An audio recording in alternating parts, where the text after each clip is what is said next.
Salut à tous. Dans une vidéo avec un énorme bounty, j'ai demandé « Quelle barre voudrais-tu que j'augmente ?» La majorité a choisi un Twix. Eh bien, faisons le Twix le plus gigantesque de tous les temps. Tout d'abord, voyons ce qu'il y a à l'intérieur. Nous l'ouvrons, le découpons et voyons une couche de biscuits, puis de caramel et de chocolat au lait à l'extérieur. Maintenant, allons au magasin. La première chose dont nous avons besoin est le lait concentré. Plus précisément, une quantité énorme de lait concentré. Nous avons besoin de 215 pots.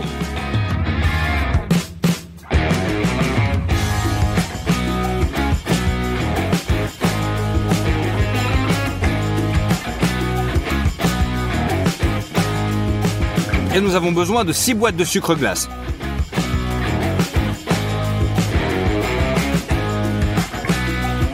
Ensuite, nous avons besoin de 55 kg de farine, 3 boîtes de margarine, 12 bouteilles d'œufs. Chacune d'entre elles contient 20 œufs. Et bien sûr du chocolat au lait.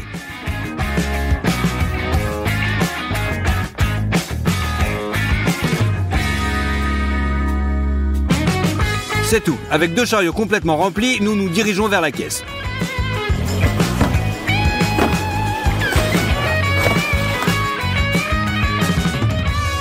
Notre achat s'est élevé à 574 $.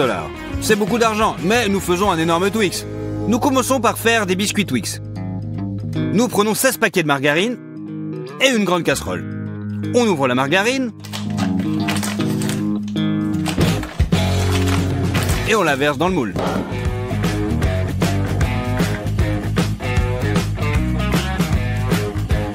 Nous la remplissons jusqu'en haut. Il suffit de le mettre sur la cuisinière et d'attendre que toute la margarine fonde et devienne liquide. Pour faire beaucoup de pâtes, nous prenons cet énorme bassin. Nous avons besoin de 30 kg de farine. On utilise des ciseaux pour ouvrir le paquet.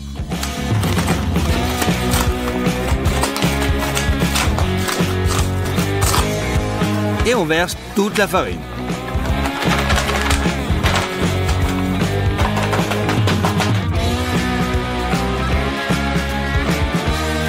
On retire la margarine fondue de la cuisinière. Et on verse.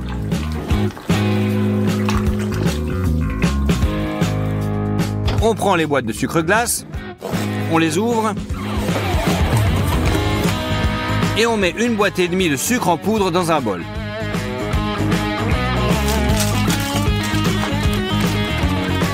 Il ne nous reste plus qu'à ajouter 120 œufs, ou seulement 6 bouteilles d'œufs.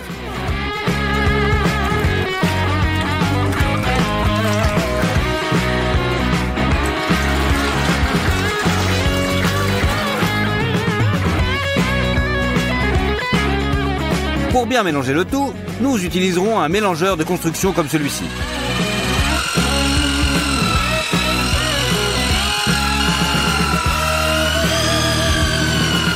La pâte est très épaisse et mes mains se fatiguent à tenir le batteur, mais néanmoins c'est prêt. Nous fabriquons des bâtons Twix dans ces moules en fer. Tout d'abord, nous versons un peu de beurre à l'intérieur. On l'étale bien sur les côtés et on couvre avec du papier sulfurisé.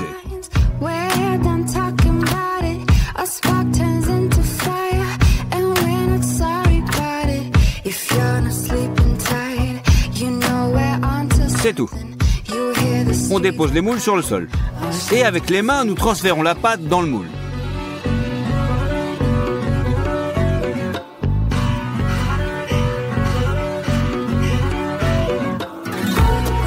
Et bien sûr, on lisse le tout. Nous avons déjà rempli un moule. Maintenant, nous devons faire la même chose avec le deuxième.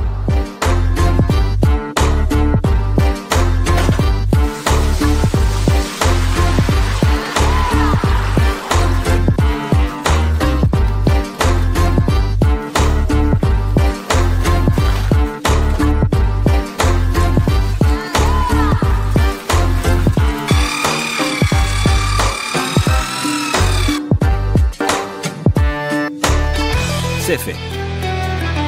On met les moules avec la pâte dans notre grand four.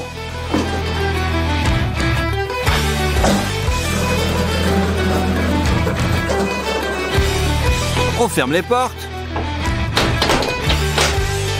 On allume les brûleurs. Nos biscuits vont cuire toute la nuit à 190 degrés. Nous avons échangé les moules pendant la nuit, car le côté brûleur cuit plus vite. Tel qu'il nous est apparu le matin, tout est prêt. Nous posons une feuille de contreplaqué sur le dessus et nous la retournons. Mais ensuite, la pire chose est arrivée. Il s'avère que nos biscuits n'avaient pas du tout cuit toute la nuit. Nous avons été contrariés. Bien sûr, mais nous avons tout refait. Cette fois, les biscuits ont cuit toute la journée et toute la nuit.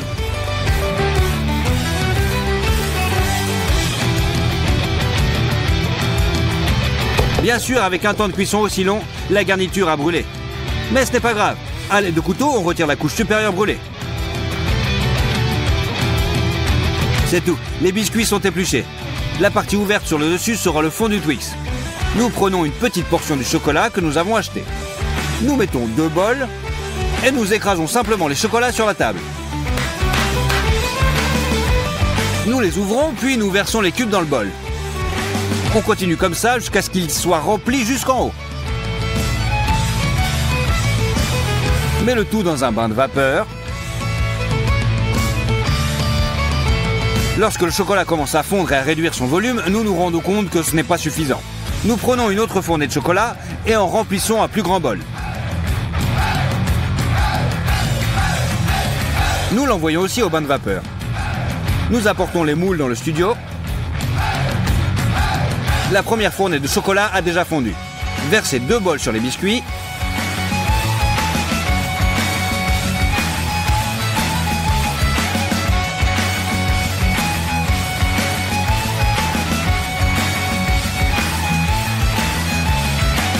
Répartissez le chocolat.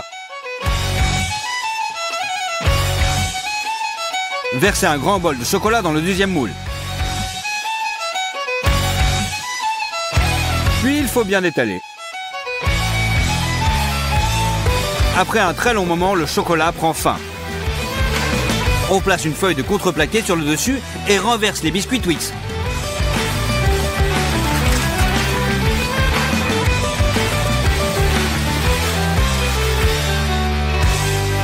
On retire le papier sulfurisé. Cette fois, les biscuits sont devenus superbes. À l'aide de mastic, papa rafistole les coins intérieurs du moule pour le rendre plus arrondi.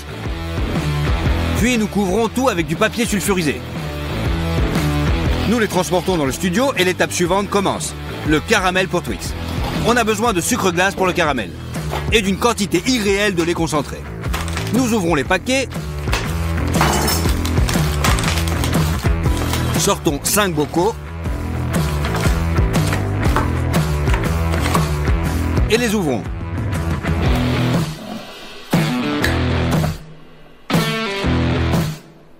Nous allons cuisiner dans 2 poêles à la fois.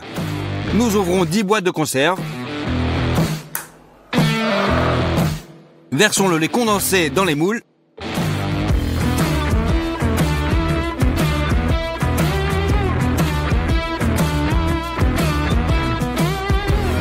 On ajoute une cuillère de sucre glace. Et à feu moyen, on fait cuire le tout jusqu'à obtenir un caramel brun. Et c'est ensuite placé dans un moule.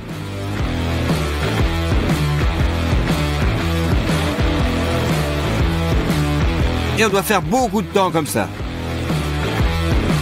Nous avons fait cuire le caramel et le lait concentré s'est écoulé très lentement. Au total, nous avons fait bouillir le caramel pendant 9 heures. Les moules sont remplis d'environ un tiers de caramel. Cela devrait être suffisant. Nous l'égalisons. Le caramel a été dans le congélateur toute la nuit. On le sort, démoulons-le et on le place sur les biscuits. On retire tout le papier glace qui adhère au caramel. Maintenant, nous prenons tout le chocolat que nous avons acheté.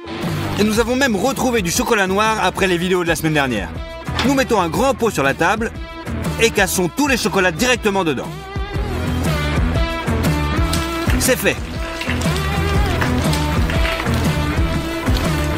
On prend maintenant 3 bols plus petits et on les remplit de carrés de chocolat.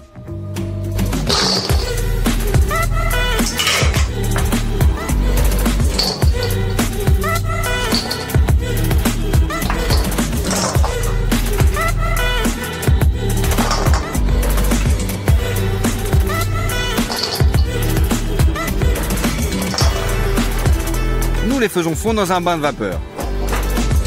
C'est tout, le chocolat est fondu et liquide. Versons du liquide sur le dessus de la barre.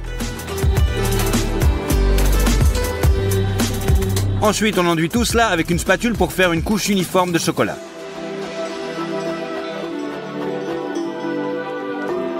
Versez tout le chocolat fondu.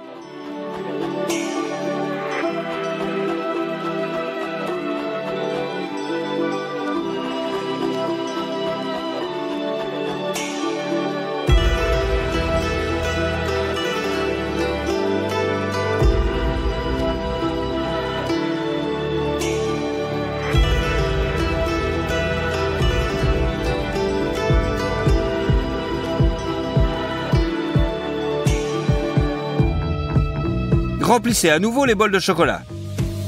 Faites fondre et essayez de remplir toutes les irrégularités. Pour le versement final, nous ajoutons du beurre.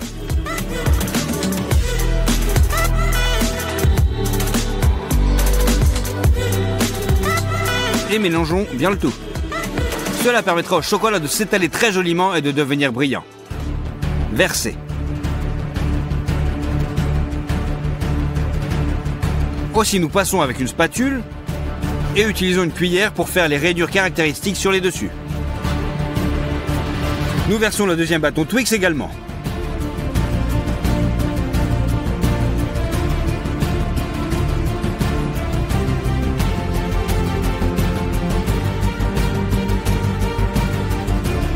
En faisant des sillons.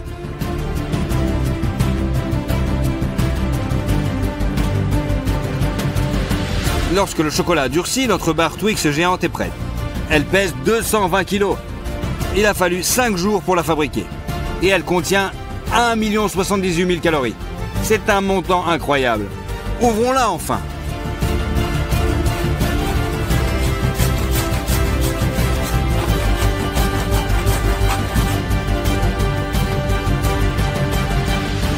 Bonjour à tous. Aujourd'hui, nous faisons des lasagnes en 1 minute, en 1 heure et en 1 journée. Notre minute est écoulée. La seule chose que vous pouvez faire en si peu de temps est de les réchauffer au micro-ondes. On le règle sur 55 secondes. Et après, c'est prêt. Goûtons pour voir. En gros, c'est comestible, mais on dirait qu'il n'y a pas de viande dans ces lasagnes. Les prochaines lasagnes prendront 1 heure à cuire. Mettez la casserole sur la cuisinière, ajoutez de l'huile et faire frire le bœuf haché. Émiettez votre viande pour éviter qu'elle ne cuise en une seule galette solide. Une fois qu'elle a pris une belle couleur, ouvrez la sauce bolognaise déjà prête et versez une boîte entière de sauce dans la poêle. Tout ce que vous avez à faire, c'est de mélanger le tout et de le faire bouillir un peu.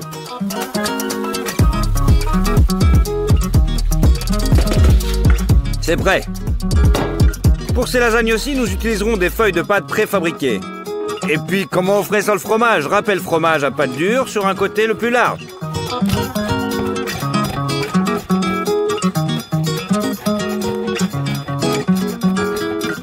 C'est fait.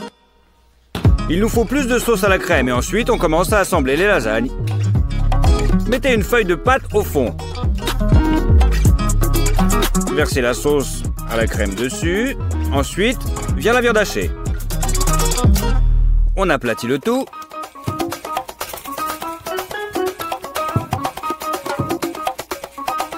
Encore de la pâte. De la sauce. Du fromage râpé. De la pâte. Du hachis.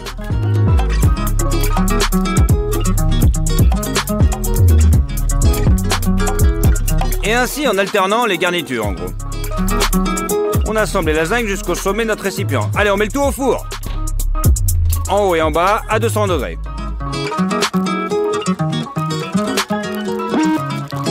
C'est prêt. À ce stade, les lasagnes sont entièrement cuites en 1 heure. Allez, on va prendre une part pour voir.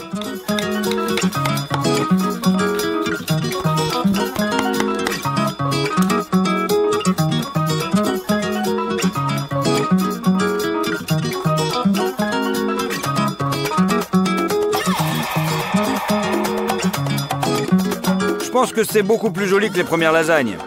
Goûtons pour voir.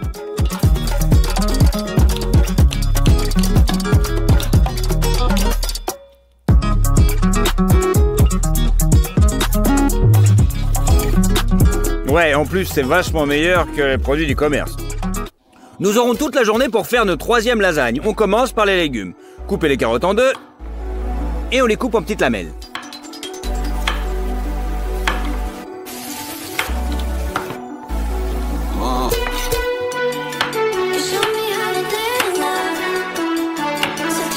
Puis en tranches et en petits dés. Pareil pour le céleri, d'abord en lamelles.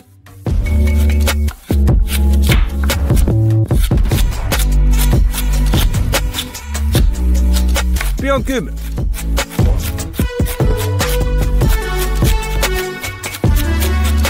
Et on coupe un gros oignon en deux. On les mince de haut en bas. Et on le coupe en petits dés.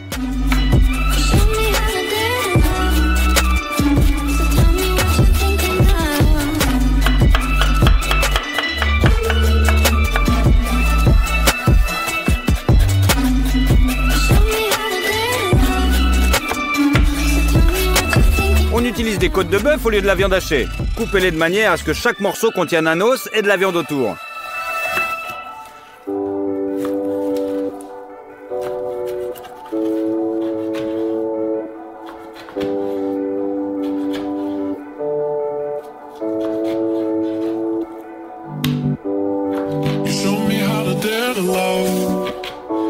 Et la dernière chose que tu dois couper, c'est le bacon.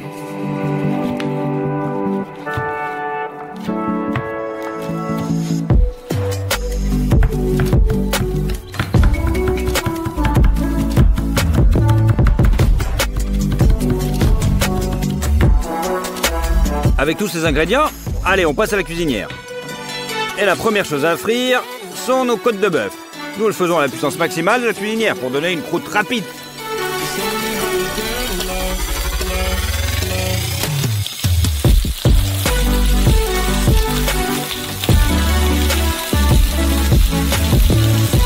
Et on les retourne de l'autre côté.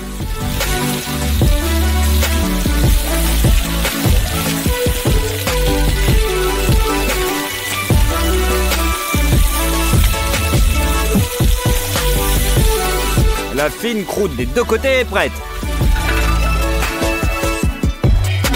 Le prochain sur la liste, c'est le bacon.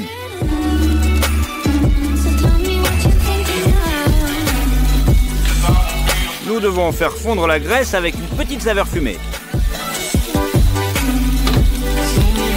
Et on y fait frire tous nos petits légumes.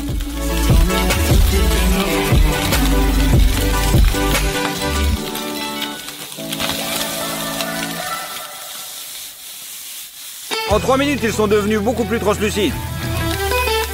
Il est temps d'ouvrir une bouteille de vin rouge.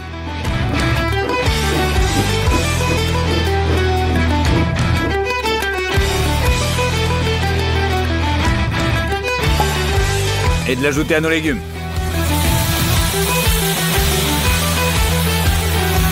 Ouvrez une boîte de tomates dans leur propre jus et ajoutez-les à la poêle. Salé et poivré, le tout est remué.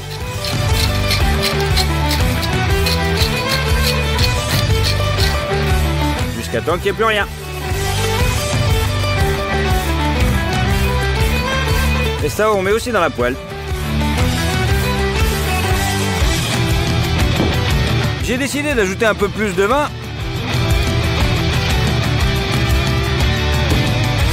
et de recouvrir le tout avec du papier alu.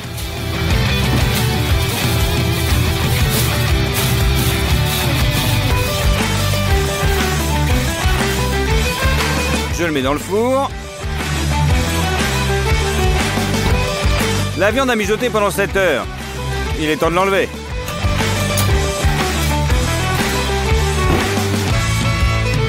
On retire la feuille d'alu. Puis on sort tous les morceaux de viande de la plaque de cuisson.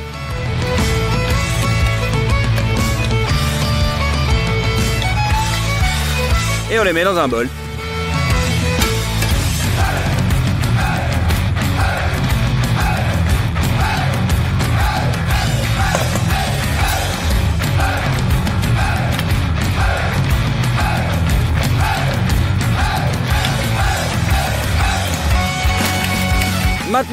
On enlève les os de la viande. Il tombe pratiquement tout seul.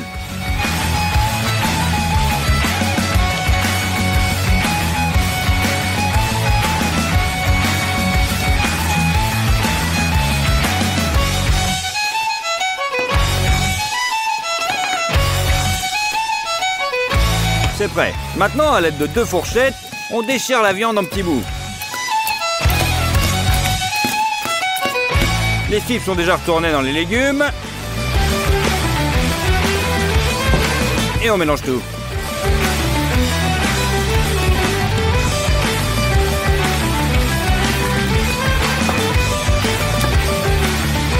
Ici, on râpe du bon parmesan.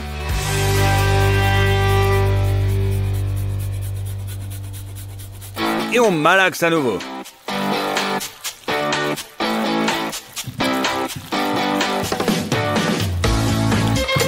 La farce principale est prête. Maintenant, pour la pâte, versez la farine dans un bol. Prenez une barquette d'œufs et cassez-les dans un autre bol. Assurez-vous que tous les jaunes d'œufs sont intacts. Et maintenant, il suffit de séparer les blancs à la main et de les transférer dans la farine.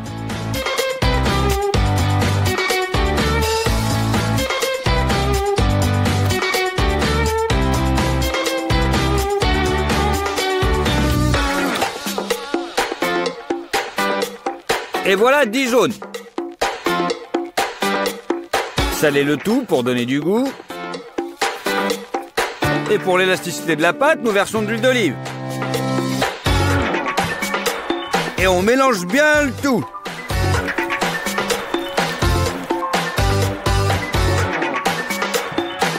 Et on continue avec les mains. La pâte pétrie, nous la transférons avec du film alimentaire et on l'emballe.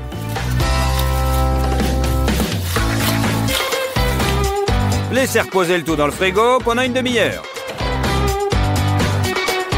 Après ce temps, nous le déroulons à nouveau.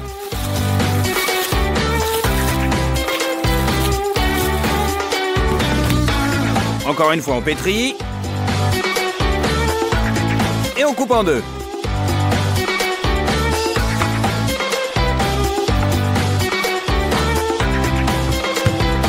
Roulez chacun d'eux avec un rouleau à pâtisserie jusqu'à ce qu'il ait une forme ovale. Et on utilise un couteau pour les couper en deux.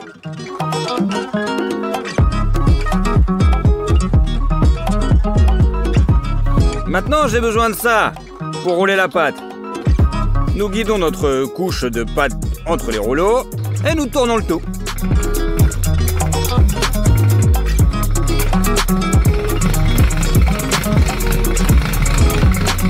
C'est la première fois qu'on fait ça. Réduisons ensuite la distance entre les rouleaux et recommencez à chaque fois.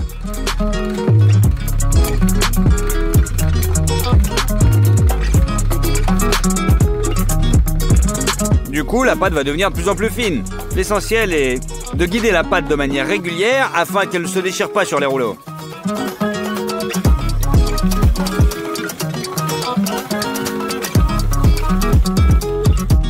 Alors la pâte sera aussi grande et fine que ça.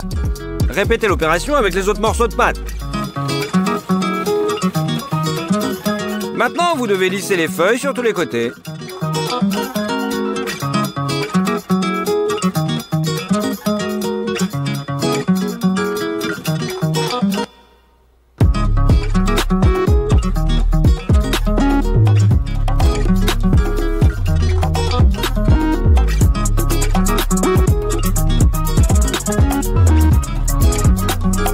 Mettez une casserole avec de l'eau sur la cuisinière. Et on fait bouillir la pâte.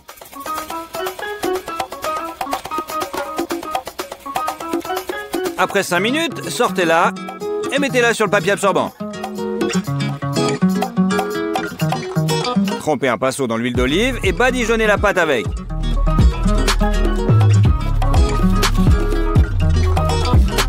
Répétez tout cela avec le reste des feuilles. Et pour faciliter l'assemblage de nos lasagnes, empilez les pâtes les unes sur les autres. C'est pourquoi nous avons huilé les feuilles de pâte afin qu'elles ne collent pas ensemble. Pas con?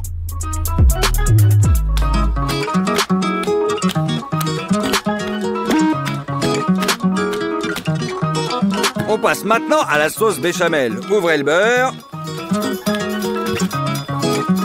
On en prend 30 grammes. Le tout dans une casserole et on met sur la cuisinière. Maintenant, il faut le faire fondre. Puis on ajoute de la farine, comme épaississant. On remue jusqu'à ce que le beurre soit absorbé par la farine. Et on verse 600 ml de lait. Et hop, avec le fouet, on fouette pour dissoudre les éventuels grumeaux dans la pâte. Des épices, de la noix de muscade et du sel. Il ne reste plus qu'à l'épaissir et la béchamel est prête. Alors, mettons enfin nos lasagnes ensemble. La garniture au fond de la plaque et répartissez bien uniformément. Ensuite, disposez les feuilles de pâte.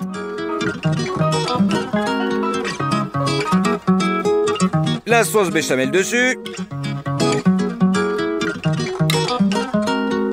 Puis, en alternant les couches, remplissez le moule. Et bien sûr, sur le dessus, on râpe un petit peu de parmesan.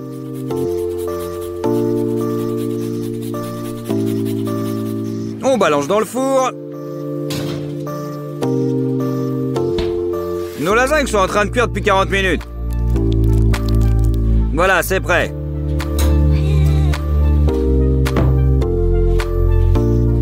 Allez, on la coupe en petites parts.